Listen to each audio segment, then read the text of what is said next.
Hello guys, welcome back to the channel for a new Databricks video. Today's video is about how to trigger a Databricks workflow outside of Databricks, namely Azure Data Factory.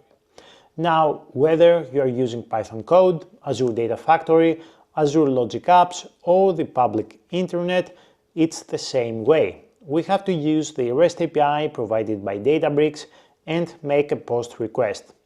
The only things we need is the Databricks workspace URL, the job ID of your workflow, and the Databricks access token for authentication. In our example, first we are going to use Python to make a post request, pass a parameter to a job and trigger a notebook, and then we are going to take some parts of this post request and apply it in Azure Data Factory and make the same, trigger a job and run a notebook via Azure Data Factory using the REST API. The same logic applies whether you're using Logic Apps or other Azure components or over the public internet. But enough talking, let's get down to business.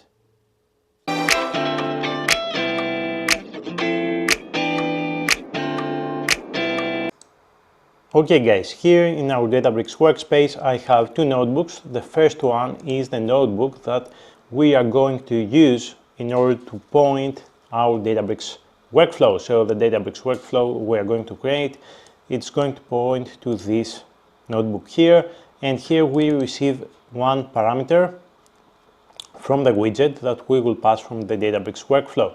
And if the parameter has this value here, then we print the statement. If it doesn't, we print the other statement. Pretty simple. So from here, what we want to do is create a Databricks job. So click on create, click on job, task name test, select the notebook, we select the notebook, and then your compute. And here in the params, click on add, the key should be param_1, which is the same param that we get from the widget. Then here you can place a value or whatever, you can leave it as blank, doesn't matter. And then here let's name the task, let's create the task first and name the job as test.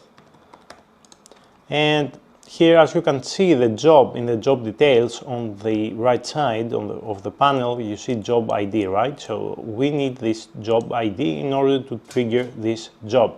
So copy this job ID, and then let's see the post request. Remember, here you can see more details about the post request in the Databricks documentation. Here we have the documentation for the REST API.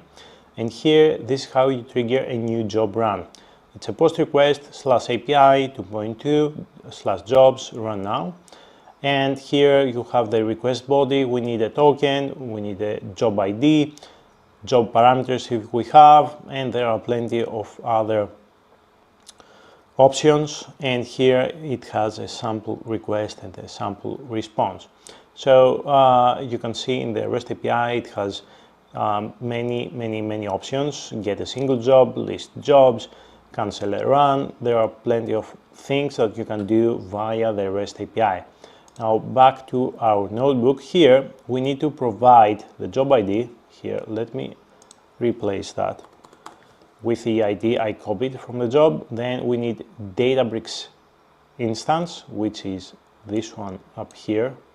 Let me copy that and paste it here, and then we need a Databricks access token. So let's go into settings, let's go into developers, access tokens, generate test whatever, generate a new token, copy that, go back to your post request, paste the token,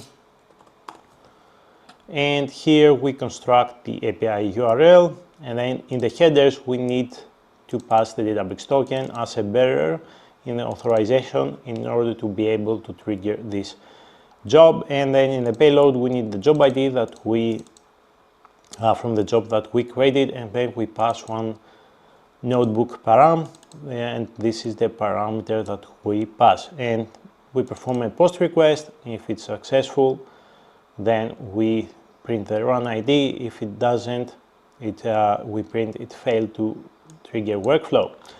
Pretty simple, right? So we can run this code here now. Let me run this code, start the cluster, run this code, and then this post request in Python will trigger the Databricks workflow. Give it a second. Okay, so the job is running. As you can see, we triggered the workflow successfully. Now this here, the job is running, we can see it running, and we are going to print the first statement. That was the correct parameter. So this is very, very simple. As you can see, via the API you can trigger a workflow. Now the same part that you have here, for example the URL, you can do exactly the same, a post request from Data Factory. So let's go into Data Factory and then let's create a new pipeline. And here we need a web activity, so drag and drop the web activity. Under settings, post the URL here that we have created here, right, based on our Databricks instance and the rest. And here we also need the job ID and Databricks access token. So select an API method that would be post. Authentication would be none. However, we have to pass the headers, which would be authorization, and then bearer, and then the access token that we have here, right? Let me copy that and paste it here. And also we need, in the body, we need the payload, right? The job ID and the param1. So here, let's copy and paste that. And in the job ID, let's copy the job ID here.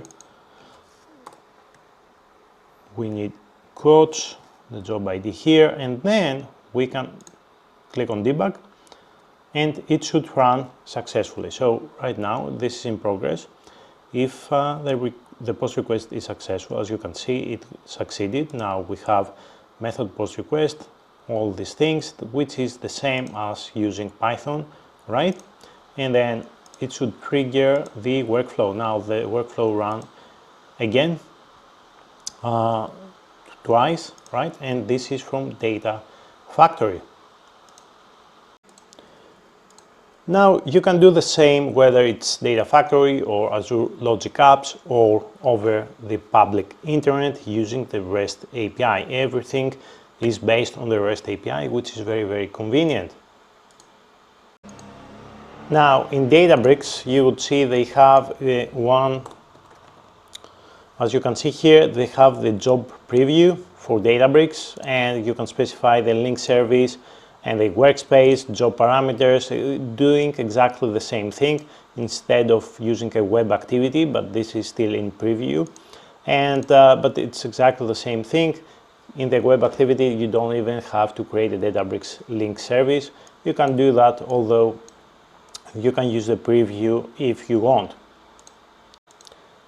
Anyway, the point was that over the REST API, you can do plenty of things. You can create a new job, delete a job, using post and get requests and patch and all those things that you can see in the documentation. I will link the documentation in the description if you want to take a look.